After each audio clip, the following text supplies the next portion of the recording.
Hello दोस्तों, नमस्कार। स्वागत है आप सबों का आपके अपने चैनल पर। दोस्तों आज हम लोग कुछ 4 से 5 टाइप के सवाल को देखने वाले हैं। दोस्तों ये उन टाइप में है जो कि पिछले 4-5 सालों से किसी भी टीचर एग्जाम में कॉमन रूप से आपको देखने को मिलता है। चाहे वो यूपी टेट का एग्जाम हो, चाहे वो रीट का एग्जाम भी हुआ है उसको आप देख लीजिए, चाहे आप सीटेट के एग्जाम को देख लीजिए। इन सभी एग्जाम्स में ये कॉमन रूप में आपको देखने को मिलेगा।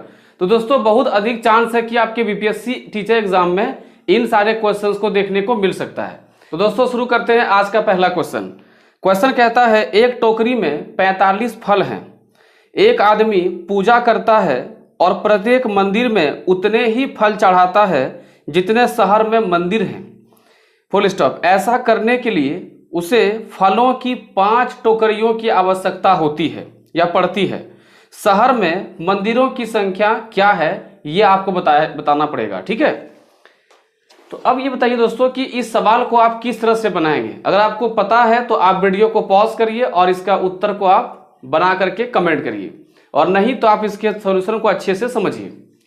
देखिए यहाँ कहा गया है कि अगर एक टोकरी की बात करें तो एक टोकरी में कुल 45 फल हैं, और जो कुल वो फल चढ़ाया है, तो यहाँ पे हम लिखते हैं कि कुल फल का जो प्रयोग किया गया वहां पे मंदिर में चढ़ाने के लिए, तो दोस्तों कुल 5 टोकरियों का फल चढ़ाया गया है। तो अगर हम 45 गुने 5 करते हैं तो ये आ जाएगा आपका 225। ठीक है, यानी कुल फल का प्रयोग 225 किया गया है। अब बताइए कि 225 फल अगर आपके पास है और आप जितना मंदिर की संख्या है उतने ही संख्या फल चढ़ाते हैं, तो इसका मतलब ये हुआ कि आप इस संख्या को उस संख्या के रूप में प्रयोग करते हैं 225 को, कि यह किसी का स्क्वायर रूप में आप इसको दिखाने का प्रयास करते हैं। तो आप देखिए कि ये 225 किसका स्क्वायर है, तो भाई 225 15 का स्क्वायर है। तो अगर हम 15 मंदिरों में 15-15 फल करके अगर चढ़ाते हैं तो हम लोग 225 फल चढ़ा पाते हैं, अर्थात 5 टोकरी फल चढ़ा पाते हैं, और प्रत्येक टोकरी में 45 फल करके संख्या में दी गई है। तो कितना आसान सवाल था। तो इसमें आपको सीखने वाली बात एक ही है कि जब भी कहा जाए कि जितनी संख्या में कोई वस्तु है उतनी ही संख्या में जो है अन्य वस्तु की तुलना की जाए। जैसे एक सवाल पूछा गया था कि एक कतार में उतने ही पेड़ हैं जितने की पंक्तियों की संख्या है, तो ऐसे सवालों को भी आप समझें कि भाई ये वर्गमूल का सवाल है और इसे आप वर्गमूल के हिसाब से सॉल्व करिएगा। ओके दोस्तों, बढ़ते हैं अगले क्वेश्चन में। दोस्तों अगला सवाल जो आपके सामने है, यह सवाल संख्या पद्धति में भी पूछा गया है और यह क्वेश्चन औसत में भी पूछा गया है। दोस्तों क्वेश्चन कहता है, 4 क्रमागत विषम संख्याओं का योगफल 160 है। सबसे छोटी संख्या ज्ञात करें, यह आपसे पूछा गया। देखिए ऐसे सवालों में हो सकता है कि सम, विषम, प्राकृत किसी भी संख्याओं का आपसे पूछा जाए। तो आपको एक चीज देखना है कि क्या यहाँ पर संख्याएं लगातार लिखी गई है या क्रमागत लिखी गई है। अगर ऐसा है कि लगातार या क्रमागत शब्द का प्रयोग किया गया है सवाल में, तो आप एक बात खाली मेरा ध्यान रखेंगे कि ऐसे क्रमागत या लगातार संख्याओं का जो क्रम होगा उसका दोस्तों जो औसत होता है वह हमेशा कहाँ होता है, वह हमेशा होता है बीच में। ठीक है, लगातार या क्रमागत संख्याओं का औसत दोस्तों कहाँ होता है, बीच में होता है। तो अब बताइए कि 4 संख्याएं हैं, 1 2 3 और 4, और ये सभी के सभी विषम हैं। तो जरा सा ध्यान देना, यहाँ पर गौर से देखना, क्योंकि हो सकता है कि आप में से कोई ये टेक्निक ना पढ़ा हो, पहली बार पढ़ रहा हो। देखिए ये चारों के चारों क्या दोस्तों है, विषम संख्या है, विषम अंक है। तो 2 विषम अंक के बीच में एक क्या होगा भाई, सम होगा। ठीक है, जैसे कि 2 और 4 के बीच में क्या है, 3 है। 6 और 8 के बीच में दोस्तों क्या है, 7 है। तो अगर हम बात करें कि 2 विषम, तो 7 और 9 के बीच में क्या होगा, 8 होगा। तो कोई भी 2 विषम अगर हम अंक लेंगे तो बीच में दोस्तों क्या आ जाएगा, एक सम आ जाएगा। अब बताओ कि इन चारों जो क्रमागत संख्याएं दी गई हैं, अगर इनके बीच में औसत है तो कहीं यहाँ पे औसत होगा, बीच में होगा। अब बताओ कि ये दोनों के दोनों क्या है, विषम है, तो इन चारों का औसत क्या मिलने वाला आपको, एक सम संख्या मिलने वाला है। आई बात समझ में। अब हम सवाल को सॉल्व करते हैं। देखिए 160 है कुल योग और 4 संख्या है, अगर इसको हम काटेंगे तो मिल जाएगा 40। आप कहेंगे सर ऐसा क्यों की, तो भाई औसत होता है जितना कुल योग है उसको कुल संख्या से भाग कर देना है। तो 160 को 4 से भाग करेंगे, मान आएगा 40। तो ये 40 कहाँ पे दोस्तों, ये 40 बीच में है। ठीक है, 40 से पहले 39 और 39 से पहले 37। आप बोलेंगे सर 38 नहीं लिखे, तो भैया 38 सम है और यहाँ हमको केवल विषम संख्याओं को लिखना है। यहाँ 41 है और यहाँ 43 है। अब आपसे क्या पूछा गया, अगर सबसे छोटी संख्या पूछा गया तो 37 होगा, अगर सबसे बड़ी संख्या पूछा गया तो 43 होगा। अब दोस्तों इसमें आपको हम एक चीज और सिखाने का प्रयास करते हैं, थोड़ा सा धैर्य से देखिए। देखिए इसी में आपको एक पूछा जाएगा एक क्वेश्चन कि भाई क्रमागत संख्याएं 4 दिए रहेंगे, सम हो, विषम हो, प्राकृत हो, गुणज हो, जो भी हो दिया रहेगा, और आपसे पूछा जाएगा कि सबसे छोटी और सबसे बड़ी संख्या के बीच अंतर बताइए। तो अंतर निकालने का आपको एक टेक्निक बता रहे हैं, ध्यान से सुनिएगा। दोस्तों कितने संख्याएं हैं, 1 2 3 4, जितनी भी संख्याएं दी जाए उसमें से एक कम करना है। अब दोस्तों देखना है कि आपको जो है सम है कि विषम है। दोस्तों अगर सम या विषम है तो आप देखिए सम या विषम कितने स्थान पे मिलता है, हर एक 2-2 कदम पे मिलता है। तो अगर 2-2 कदम पे मिलता है तो 2 से गुना कर दीजिए, 3 दूनी 6 हो गया। आप देखिए 37 और 43 के बीच में देखिए 6 का अंतर है। अगर यही संख्या प्राकृत होता तो हम यहाँ गुना 1 से करते, क्यों, क्योंकि किसी भी 2 प्राकृत संख्याओं के बीच का अंतर हमेशा 1 होता है। ठीक है, अगर यही क्वेश्चन गुणज पे होता तो गुणज जिसका भी पूछता है, 3 का गुणज, 5 का गुणज, 7 का गुणज, तो हम गुना 3 से, 5 से या 7 से करते। लेकिन इसको ध्यान रखिएगा कि ये जो 3 आया है वो किसका आया है, जितनी संख्याएं दी गई है उनमें से एक कम किया है। अगर यहाँ 5 संख्या दिया होता तो उसमें से हम एक कम करते यहाँ 4 लिखते। आई होप कि बहुत अच्छा से आपको मैंने ये क्वेश्चन समझा दिया।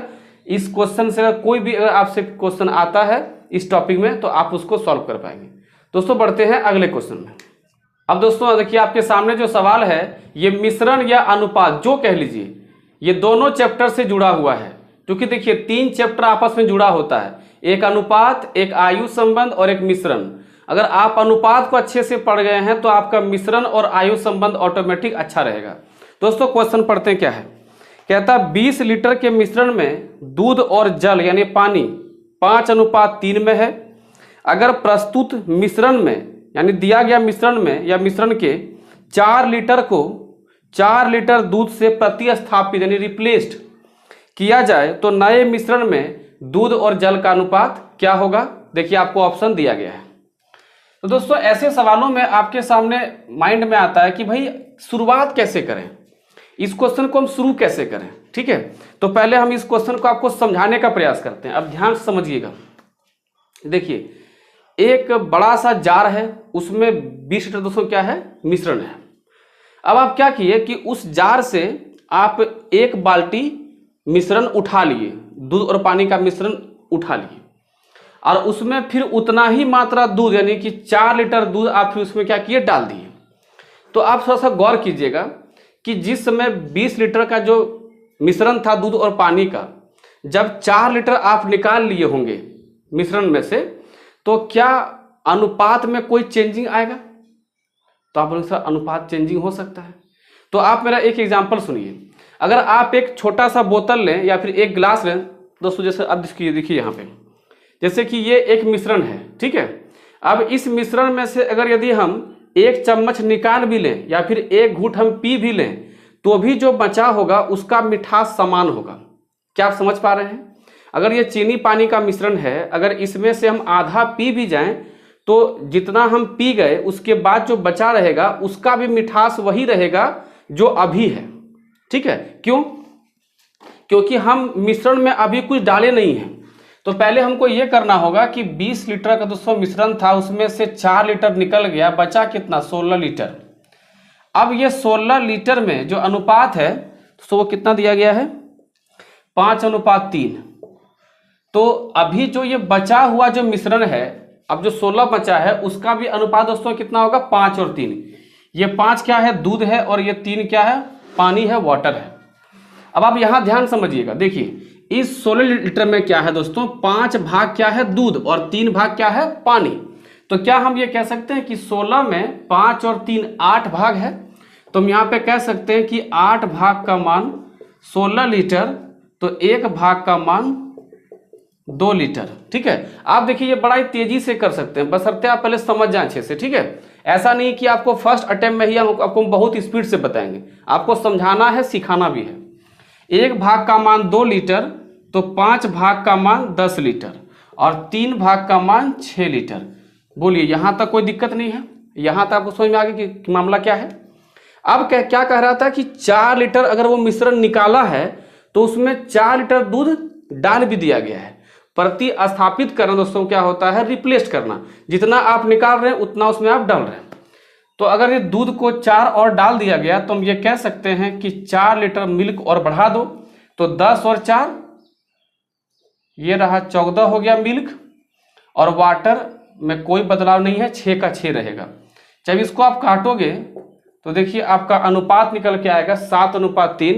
आई होप कि आपके ऑप्शन में दिख रहा होगा और यही इसका उत्तर है। ओके दोस्तों, आई बात समझ में? तो क्वेश्चन को आप ढंग से समझिए। अगर आपको थोड़ा भी दिक्कत हो तो वीडियो को फिर से आप वापस आइए, पॉज कीजिए और रिवाइंड कीजिए और फिर से देखिए। ऑनलाइन का ये तो एक फायदा है कि आप चीज़ों को बार बार दोहरा सकते हैं, अपने हिसाब से समझ सकते हैं। दोस्तों बढ़ते हैं अगले क्वेश्चन में। दोस्तों क्वेश्चन कहता है, एक पंचभुज की 5 भुजा क्रमशः 1737 मीटर, 2160 मीटर, 2358 मीटर, 2214 मीटर और 1422 मीटर है, तो अधिकतम लंबाई की उस टेप, दोस्तों टेप क्या होता है? नापने वाला फीता। टेप की लंबाई ज्ञात करें जिससे सभी भुजा को पूर्णतः मापा जा सके, यानी पूरा पूरा मापा जा सके, उस टेप से कुछ भी बचे नहीं। तो क्या आप ये सवाल को समझे कि इस सवाल में पूछा क्या जा रहा है? आप में से कई लोग इस क्वेश्चन को समझ गए होंगे दोस्तों, और जो इस क्वेश्चन को समझ गए हैं वीडियो को पॉज करिए और इसका उत्तर लगाइए और कमेंट करिए। और जो लोग भी नहीं समझे, देखिए कि मैं तरीका क्या है इस क्वेश्चन के लिए और कितने कम टाइम में इतने बड़े बड़े वैल्यूज को भी हम आसानी से क्रैक करेंगे। ठीक है, देखिए ये दोस्तों क्वेश्चन किसका है? तो ये क्वेश्चन है एचसीएफ का। पहले तो आप ये ध्यान रखिएगा एचसीएफ का। दोस्तों एचसीएफ को कहीं कहीं जीसीडी भी कहेगा। ठीक है, ग्रेट कॉमन जो है ग्रेटेस्ट कॉमन डिवीजर। ठीक है, या तो एचसीएफ, दोनों एक ही बात है, यानी कि मौसौ की बात कर रहे हैं हम लोग, महत्तम संवर्तक की बात कर रहे हैं। ठीक है, क्या क्या संख्याएं हैं देखते हैं। 1737, 2160, 2358, 2214 और 1422 ये दिया गया है। और आपके ऑप्शन दिए गए हैं यहाँ पे 7, 13, 11 और 9। दोस्तों अगर आप एचसीएफ निकालना चाह रहे हो तो आपके माइंड में 2 तरह की प्रक्रिया आ रही होगी, एक तो गुणनखंड विधि और एक भाग विधि।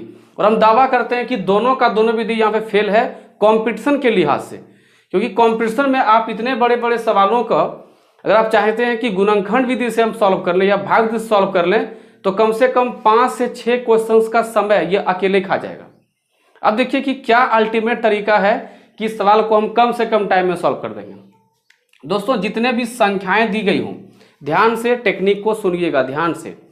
जितनी भी संख्याएं दी गई हैं उनमें से किसी भी 2 संख्या को चुनिए जो बेहद नजदीक है। तो दोस्तों बेहद नजदीक जो संख्याएं हैं हमको लगता है कि ये 2160 और 2214 है।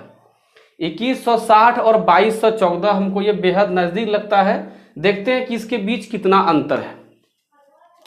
अगर हम 2214 और 2160 को घटाते हैं तो हमें लगता है कि 40 अगर इसमें जोड़ दें तो 2200 हो जाएगा और यहाँ 14 और यानी कि 54 का हमको अंतर दिख रहा है। घटा के एक बार चेक कर लेते हैं। 4 में 0 गया 4, यहाँ आया 11 में 6 गया 5, 1 में 1 कट गया, 2 2 कट गया, बिल्कुल सही है 54। अब आपको ये नहीं चेक करना है कि क्या 54 से ये सब कटता है, बिल्कुल भी नहीं करना, बकवास है वो सब।